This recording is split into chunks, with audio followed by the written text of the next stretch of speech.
All right, G here from G's Music Fest, here with Dale Earnhardt Jr. Want to introduce yourselves?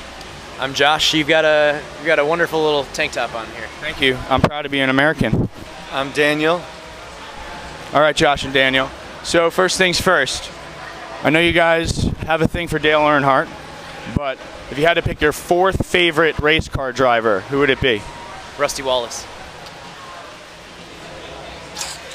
Fourth? Gordon. That's why I asked it. I thought it'd make you think for a second. So what do you think about playing your set at Bonnaroo? How does it compare to all the other festivals that you ever played at? Kind of the same, but at the same time, entirely different. That sounds. Care to elaborate? It's similar in that it's a big venue and people are having a great time, but different in that it's in Tennessee and the vibe is a little bit more loose. It's got that southern hospitality vibe to it, I think. Yeah. It's almost like they channeled sweet tea. Sweet tea through people's veins, man. Yeah. Yeah. And it doesn't stop here. No curfew, no stopping. Right. That's right. Yeah, it's kind of dangerous for kids. I hope people don't let their kids come unsupervised. And if they do, I hope they send them with tons of water. We hope that people stay hydrated. It's a big issue for us. Yes. Can you talk a little bit about the new EP and what kind of direction you headed in with that? Daniel has a take on it that he just shared with me. What's that? The new EP. We Almost Lost Detroit? Was that what you're talking about? What's that? Is that what you're talking about, the Almost Lost Detroit EP? Or are you talking about the new music we're making? The new music that you're making. Yeah. You had a great thought about it. About the direction that, you know. Well, that we're becoming, it's more mature or something? Yeah, I think the first record was sort of like kids becoming friends and playing in the creek in their backyards and getting into trouble. And it has that sort of imagination quality to it. And I think this one's just a little bit more grown up. But, you know. Yeah. When you say grown up, in what way? Sonically, it sounds grown up. Lyrically, it sounds grown up.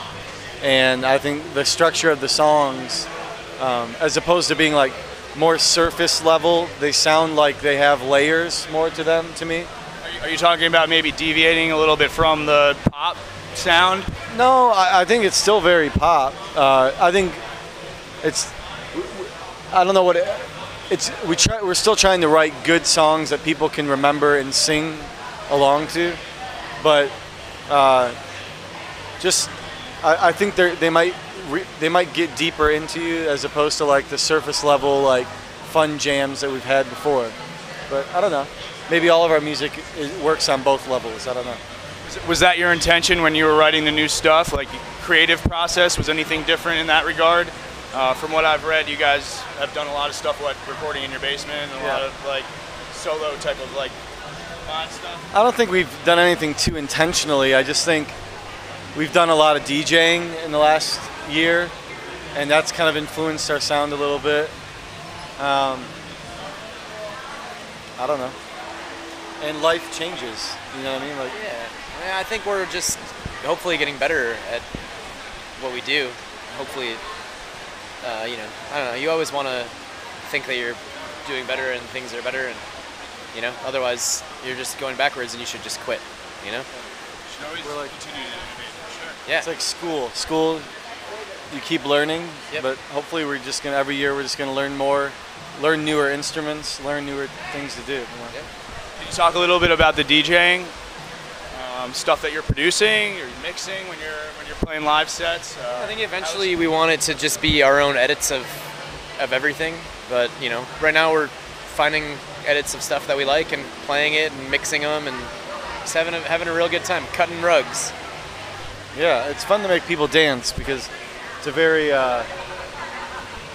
it's like integral part of human nature, I guess. Yeah, you know what I mean? that moment where you're looking at everyone dancing and you're like, and they react to something you did and you're like, that was because of me, and then you're like, no, that was because of the Molly that they're on, but still, also because of me. Seems to be the recurring theme of every interview I do today.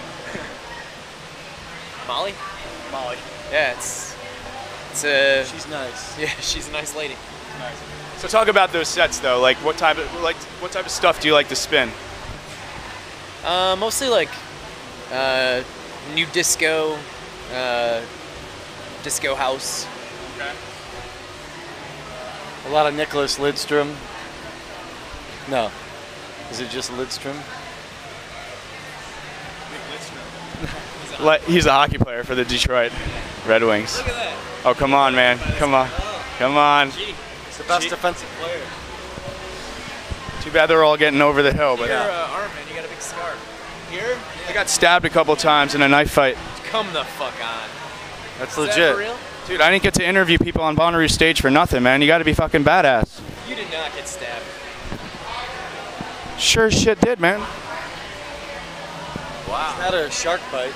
Yeah, wow, that's intense. So, was it painful, or were you just in shock? The adrenaline was so high, man. Did you beat the guy's ass after? Or? I'm a blue belt in jiu-jitsu, so I was able to escape the situation. I'm a green belt in Kempo Karate. Okay. It's Filipino. I know it. I've eaten at Mamafuku in New York. I've eaten at Mamafuku. Yeah, the restaurant? Yeah. I'm from New York. Oh. Yeah. Yeah, so that's as Asian as I get. As soon as you eat Mamafuku, you can qualify yourself at least as a yellow belt. In something. In something. Done. Can you talk about wearing race car suits on stage? They get hot. They do get hot. I think that's sort of how they got phased out. But Not Bonnaroo weather. Not Bonnaroo. we always are wearing some sort of weird outfit, and really the temperature, it doesn't decide it. You know what I mean? It's not the deciding factor. Yeah, I mean you're gonna get hot no matter what. Yeah. You know, so. What, are you gonna cry about it? Yeah, I'm not gonna cry about it. I'm just gonna work hard, jump around, sing my heart out, leave it all on the floor or stage, as it were. Yeah, we're not LeBron James here, man. We leave everything out on the floor. We take those last second shots. We're more like a Kevin Durant than a LeBron James. Kevin Durant's got feel. LeBron's got just pure mass. Yeah, but who would you want to take the shot at the last second? I'd rather Durant take that shot. He's got a better touch. And who's a better poet? I mean, come on. Durant, just the way his body moves, it's like poetry in motion. LeBron just looks like a Hummer driving through, you know what I mean? Yeah, it does. Can you imagine if LeBron played football? He'd probably be good. Tight end? He'd be amazing, I bet. But he'd probably get injured. Because I feel like he's probably not used to that type of contact. The NBA is very physical. Yeah, but I mean, not like the Bad Boys era. I mean, Like an over Bill the middle Laimbeer would have beat his ass. Yeah, maybe. Perhaps. If he could jump. Toll. Well, Bill Laimbeer is massive. People don't realize, man. I've seen them at like grocery stores in Detroit and stuff. The guy's a beast. Yeah, It's he's a ridiculous. Big old buck. Yeah. All right. Well, thanks for the time. I appreciate it. Great to meet you guys. Thank you so Enjoy. much. man. Yeah, thank you guys. Appreciate it. Yeah.